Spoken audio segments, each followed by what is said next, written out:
এখেত কোন এখেত টুৰিষ্ট গাঁও চাবলৈ আহিছে আৰু আমাৰ ভাওনাও চাব বৰ ভাল কথা নমস্কাৰ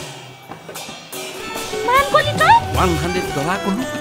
100 টকা $100 মানে কিমান টকা হ'ব তই জান $100ত তুই গোটেই বস্তু কিনিব পাৰিব 80 দশকৰ খুবেই জনপ্ৰিয় নাট ল'ৰাৰ পৰা বুঢ়ালৈকে সকলোৱে ভাল পোৱা এক ৰেডিঅ' নাট গোবৰ্ধন চৰিত এতিয়া চলচ্চিত্ৰ আকাৰে আৰু সকলোতকৈ আনন্দৰ বতৰ এই যে আমাৰ সকলো প্ৰজন্মৰ এগৰাকী জনপ্ৰিয় নায়ক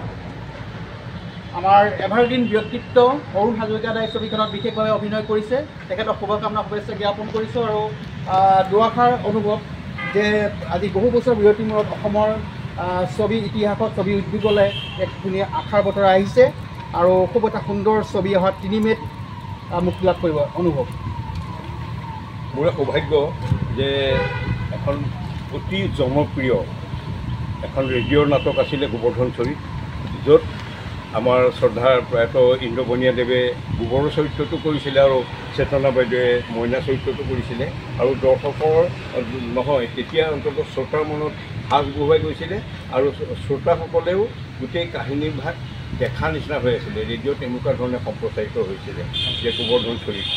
গতিকে মোৰ সৌভাগ্য এতিয়া আমাৰ জয়ন্ত গোস্বামীদেৱে এইখন ছবি আকাৰত নিৰ্মাণ কৰিছে আৰু মই তাত গোবৰ চৰিত্ৰটো অভিনয় কৰিবলৈ সুযোগ এটা পাইছোঁ নাজানো মই কিমান দূৰ কৰিব পাৰিছোঁ সেইটো দৰ্শকে নিশ্চয় হেৰি কৰিব বিচাৰ কৰিব মই আশা কৰিছোঁ যে ছবিখন মই কৰিছোঁ বুলিয়ে নহয় ছবিখন দৰ্শকে আঁকোৱালি ল'ব বুলি আশা কৰিছোঁ এইকাৰণেই যে প্ৰথমবাৰ বহু বছৰ বিৰতিত এনেকুৱাকৈ অসমীয়া এখন একেবাৰে থলুৱা হাস্যমধুৰ এখন ব্যংগ নাটক তাৰ ছবি আকাৰ কৰিছে গোবৰ্ধন চৰিত এইখন ছবিগৃহত মই ভাবোঁ নিশ্চয় ছবিখনে সমাদৰ লাভ কৰিব দৰ্শকৰ সেইটো মই আশা কৰিছোঁ এটা এসময়ৰ 80 দশকৰ এক জনপ্ৰিয় ৰেডিঅ' নাট গোবৰ্ধন চৰিত চলচ্চিত্ৰ আকাৰে নিৰ্মাণ হৈছে আৰু 3 মে'ত সমগ্ৰ অসমৰ প্ৰেক্ষাগৃহত মুক্তি লাভ কৰিব আৰু ইয়াৰ শুভাৰম্ভত আমি আজি আমাৰ যোৰহাটতে এক ৰোড শ্ব' আৰম্ভ কৰিছোঁ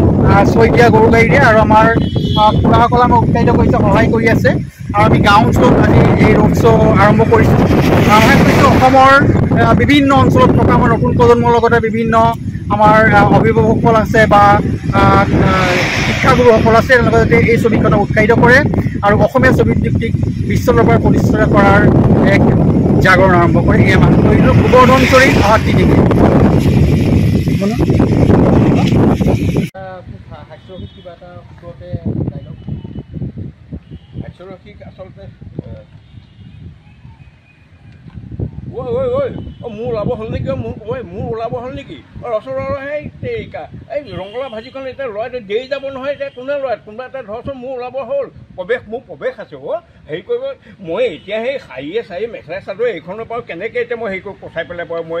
হেৰিটো কৰোঁ কি কথা ক'বলৈ আছোঁ তই ধৰচোন যে এইখনে হেঁপাখনে লৰাই দিয়ে হেঁপাখনে লৰাই দেখোন লৰাই থাকি মই সোনকালে গৈ পেলাই মই হেৰি কৰোঁগৈ মই প্ৰৱেশটো দিয়া হওঁগৈ ৰচোন মই গেন্ধাই ৰুলটো নহ'লে এতিয়া ওলাই গেন্ধাই চিঞৰি আছে বা